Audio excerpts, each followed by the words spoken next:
All right. Welcome to another TV trivia video on Patreon. This is Tim in Tokyo. This is Paul in New Hampshire, where spring has finally semi-sprung. Okay, Temperatures are that's rising good. a little. Yeah, well, I kind of sprang forward the other day while I was jogging.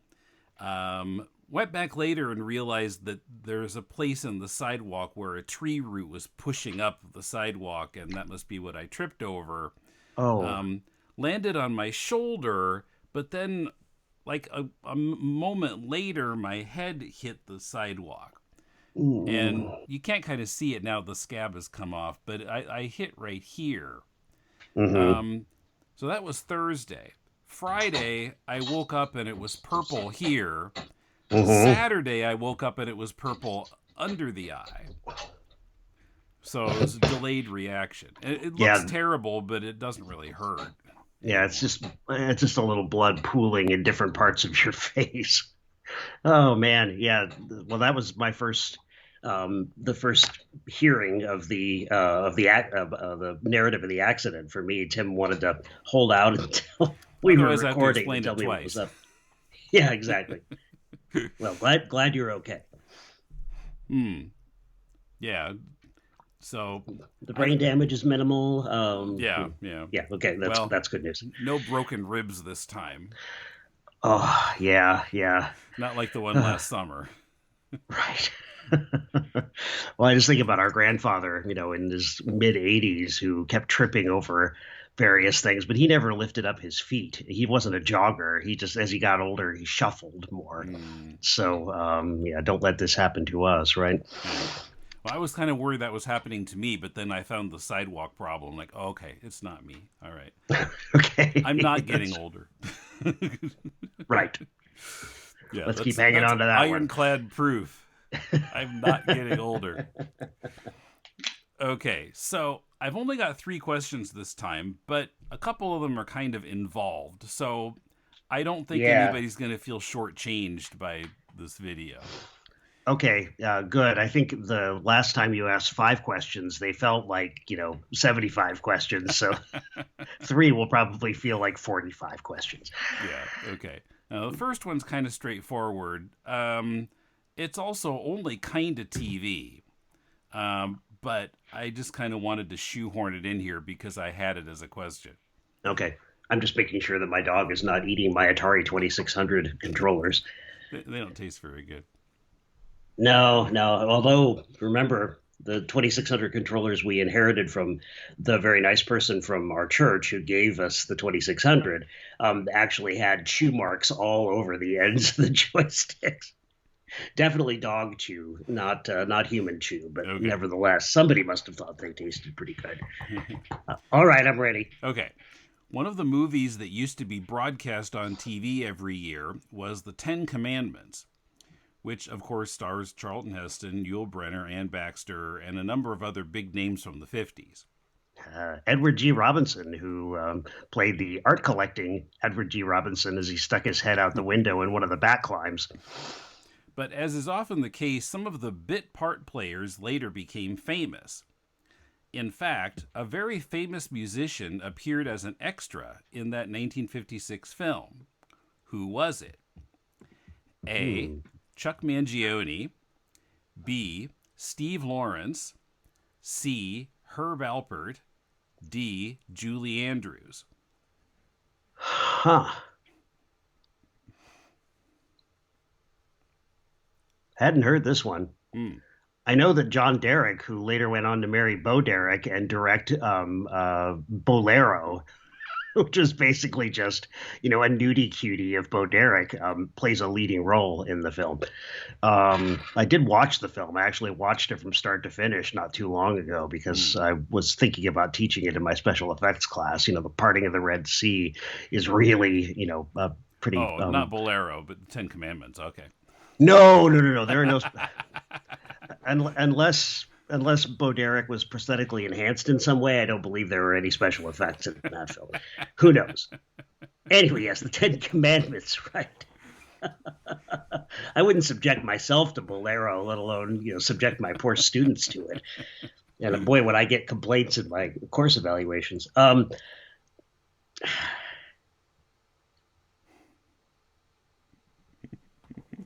I'm going to go with Chuck Mangione just because you chose a couple of different instrumentalists. Hmm. And I'm thinking maybe, the one instrumentalist caused you to think of the other one as a possible ringer. Well, that's true, but it's the other way around. Herb Alpert is the answer. Oh, okay. Okay. Yeah, Yeah, I of would have thought course. that Herb Alpert was a little bit older by then. So he turned 21 in 1956. No kidding. Okay. Yeah. Okay. Now, I have not been able to find like a still or a YouTube video of this. I'd have to rent the movie, I guess. But Hmm. he appears as a drummer. Okay. There's some scene where he's just like drumming and he doesn't have any lines. Well, I wonder. No, I'm thinking of Ben Hur. There's a slave ship scene in Ben Hur, Ah, another Charlton Heston classic, where he's rowing and there are drummers there. But okay, okay, yeah. And of course, Alpert and Mangione were A&M of A&M Records. right. Wow, feels so good to know that.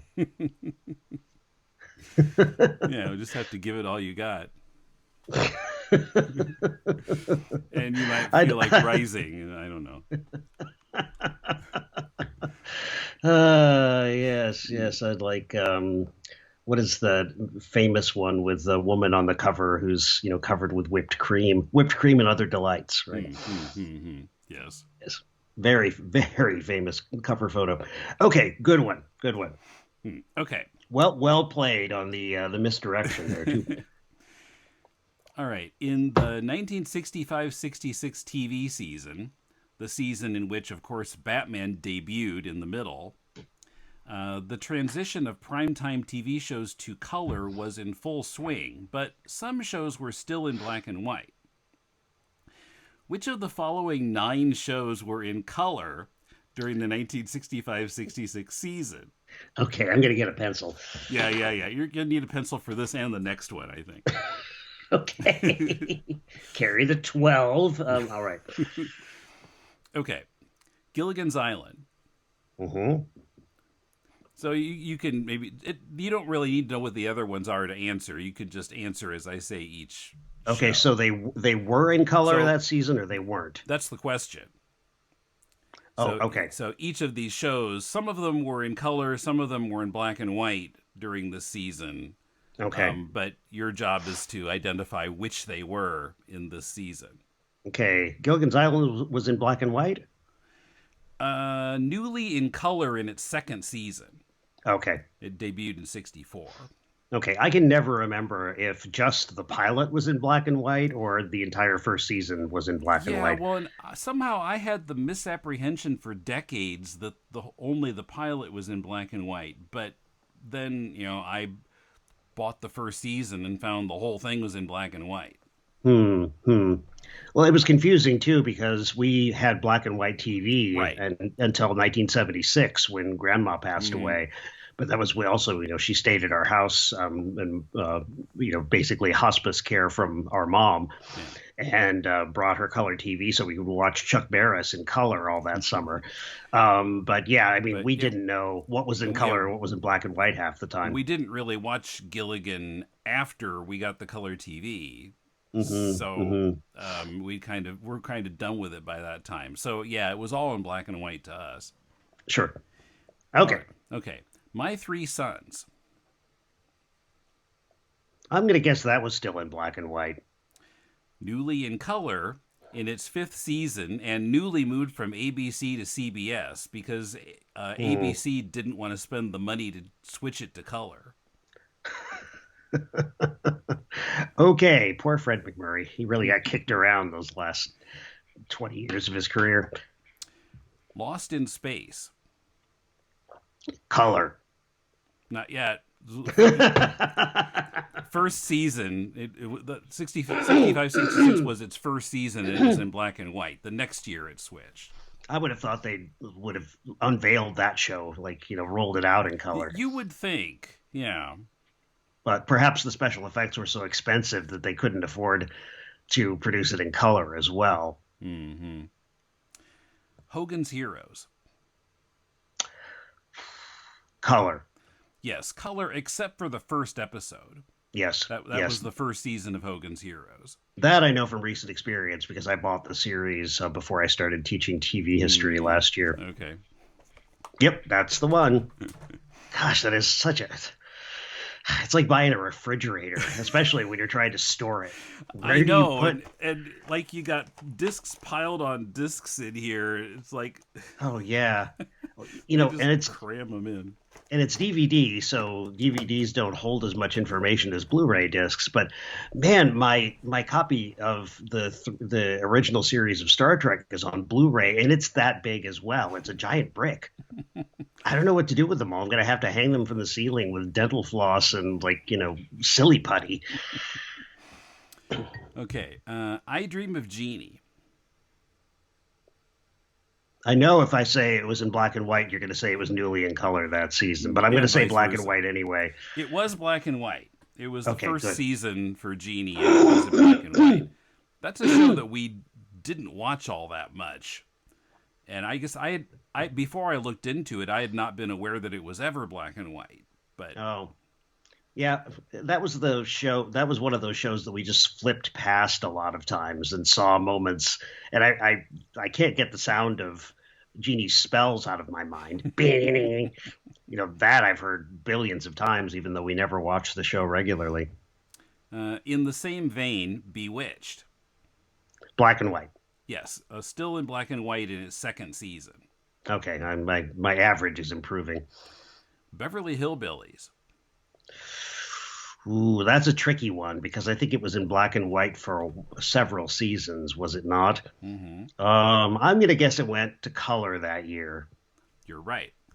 It was the fourth season, newly in color. Okay, good. Green Acres. Color. Yes, color from the start, never in black and white. Yeah, that's what I thought. I wonder if it was just an unwritten rule among,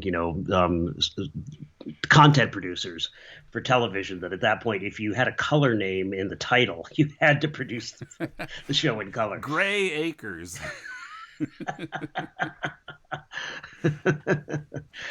Chiaroscuro Acres is the place to be. And the Donna Reed Show. I don't think that was ever in color, so I'm going to say black and white. Yeah, Still black and white in its 8th and final season. Right. I think the same is true of, the Robert Young Show. Oh, Father Knows Best? Father Knows Best, yeah. Yeah, I didn't look into that one, but yeah, I don't think that was ever color. Mm-hmm. Okay, and here's the third and final question. You definitely need a pencil for this. Okay. I'm going to list... I'm ready. I'm going to give you 5 TV programs. One is not a TV program. And is it vegetable? Is it mineral? What is it? And the titles of their theme songs. When I say the names of the shows, you will know the melodies, but you may not know the actual titles of the pieces. Okay. Okay, the programs are The Andy Griffith Show, Captain Kangaroo, okay, Alfred Hitchcock Presents. That one's not hard. How's this for a lineup? Sanford and Son. Okay. And on NPR, Car Talk. Okay. I had that one in my back pocket when I came up with this idea. It's like, oh, this is where I can use the Car Talk one. Okay. Got it. Okay. Well, it is broadcasting. Yeah. Even if it's not television. And it has a theme song. Yes. Okay. Let me shuffle these around a little bit. The names of the tunes are Puffin' Billy, Doggy Mountain Breakdown, The Street Beater, Funeral March of a Marionette. That's Alfred Hitchcock. Yes. I figured you'd know that one. Okay. And The Fishin' Hole. Okay, Fishing Hole has got to be Andy Griffith. Yes. Okay, so we're down to Puffin Billy, Doggy Mountain Breakdown, and The Street Beater. And the shows are, let's see, Car Talk, Sanford and Son, and Captain Kangaroo. So is it Puffin Billy like puffing, or Right. is it Yeah. Puff and Yeah. Billy? No, Okay, with a apostrophe so with it's a a dropped G. Mm-hmm. Garand without the G. Puffin Billy, Street Beater, and what was the third one? Doggy Mountain Breakdown. Doggy spelled Dawggy. Dawggy.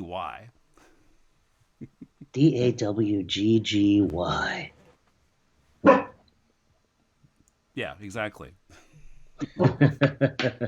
Okay, I'm going to say Doggy Mountain Breakdown is Car Talk. That's right. Yeah, performed by the David Grisman Bluegrass Experience.